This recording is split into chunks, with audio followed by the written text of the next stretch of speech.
A new plan to improve transit options within Gwinnett gets the board's okay.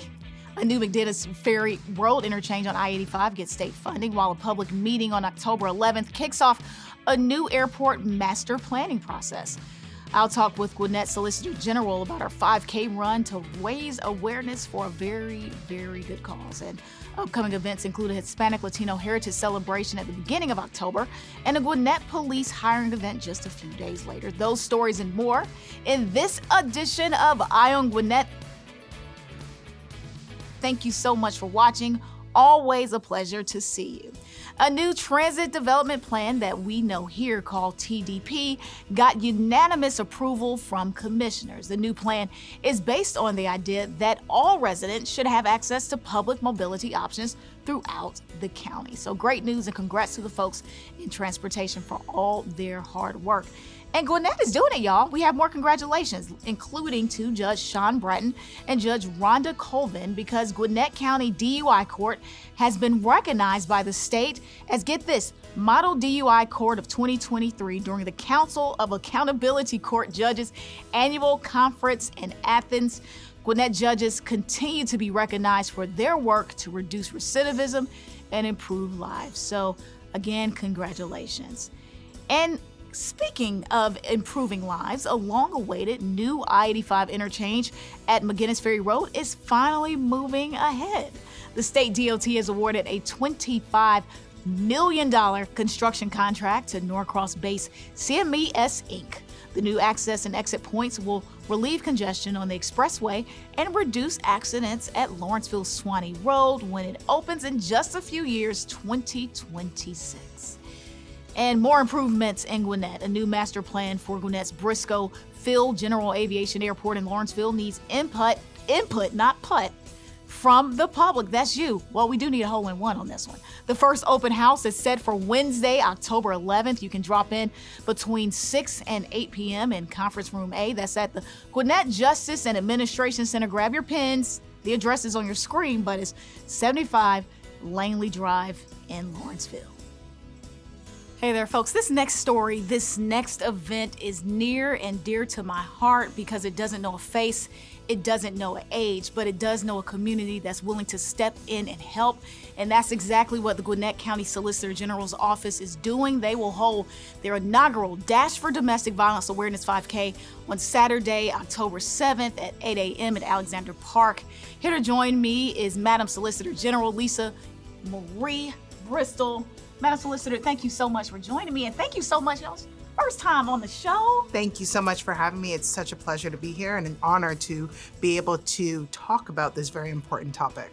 Which is domestic violence. It is. It hits, like I said, anyone. It doesn't matter if you're a man or a woman. Why did you want to hold this 5K?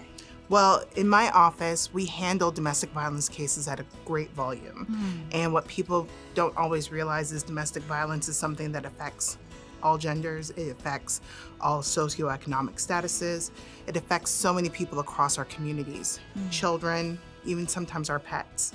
And so this is a situation that I think is very important that we bring light to in our community in a way that we can still come together as a community by doing this 5K.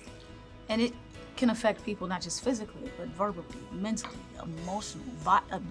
Domestic abuse is abuse no matter how you look at it. Correct. And the collateral damage from people who are victims of domestic violence or people who see domestic violence, it just reverberates throughout. And so that's something my office is committed to putting an end to, or at least shedding some light to, and helping the survivors of this horrible, horrible crime. And that's why we're doing this inaugural 5K. So how can folks get involved? Because I'm a resident, I plan on coming. You're gonna be out there. You actually ran a 50K one time, so 5K is just scratching the surface for you. I rode a bike for a 50K, and that was an amazing event. I do 5Ks all the time. It's a speed, it's a length that I think everyone can enjoy. They can run, they can walk, they can jog, they can bring their animals, they can bring their children in strollers. Alexander Park is a great course. It is a Peachtree Road Race qualifier. The 5K is raising money for 3 important organizations that support the Gwinnett community. The Partnership Against Domestic Violence, where they support women and children who are the victims of domestic violence and survivors of domestic violence. They have locations here in Gwinnett County as well as other counties, but they are really anchored here in this community. Mosaic Georgia, which is an organization that does a lot of support work for victims and survivors. They are also doing things like they do examinations, they do forensic interviews, they support women and children who have been the victims of crimes, and they just do such important work that I thought was important to help support them in the work that they're doing. And Ahimsa House, which kind of has a spin. A lot of people remain in their situations simply because they have animals who are fur babies and other parts of their family that they may not feel that they can leave safely with. Ahimsa House gives that extra resource to help people with their animals to actually help them rehome as well. And give me one last push. Why is this important? Why should folks get involved?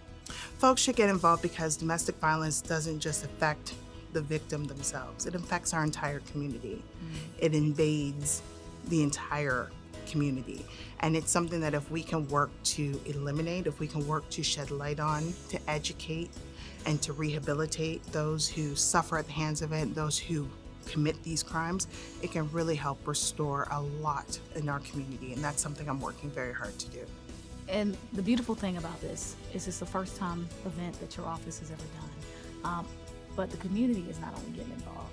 The victims of domestic violence know the community is involved, knowing that folks are standing behind them, supporting them, rooting them on, telling them that they can do it. And if you're one of those folks out there who you want to root our victims on of domestic violence, the website to register is on your screen right now. Go register, come be a part. It's about a community, folks. It's about us coming and supporting the people who need help the most. Thank you again for joining us on Eye on It. Thank you so much for having me. And in other news, an important cross-section of Gwinnett residents will take center stage at the annual Hispanic Latino Heritage Month celebration that kicks off 6:30 on Tuesday, October 3rd, right here at the Gwinnett Justice and Administration Center. And Gwinnett Police will hold a hiring event at the Police Training Center on Saturday. That's October 7th, starting at 8 a.m. So wake up early in the morning, folks. Don't sleep in that Saturday. Wake up. The last Academy class had 9 women and 22 men, ages 21 to 54, including many nationalities who speak, get this, 15 different languages. Go Gwinnett County. For more information, visit GwinnettPoliceJobs.com. And before we go, I love this story. This is amazing. We like to give a shout out to 13-year-old Milan James. Earlier this year, he made history, folks, as Georgia, the entire state, youngest certified hydroponics farmer. So what is that exactly? Hydroponics is a method of growing food in nutrient-rich water instead of soil. Since it does not require land, it's a good way to grow a lot of food in a very small space. During a recent Board of Commissioners business session, Milan was recognized with a proclamation for all of his hard work. Oh, and get this, guys, he's already graduated from high school. Let that sink in. Shout out. That's just so you know. Hey, are you social? Follow us on all of our social media channels for more county news. And remember, property taxes are due on October 15th. Your mortgage company may pay from an escrow account, but if not, the homeowner makes sure it gets paid. Pay that money, y'all. I'm Deborah Tuff. Thanks for watching. See you next time.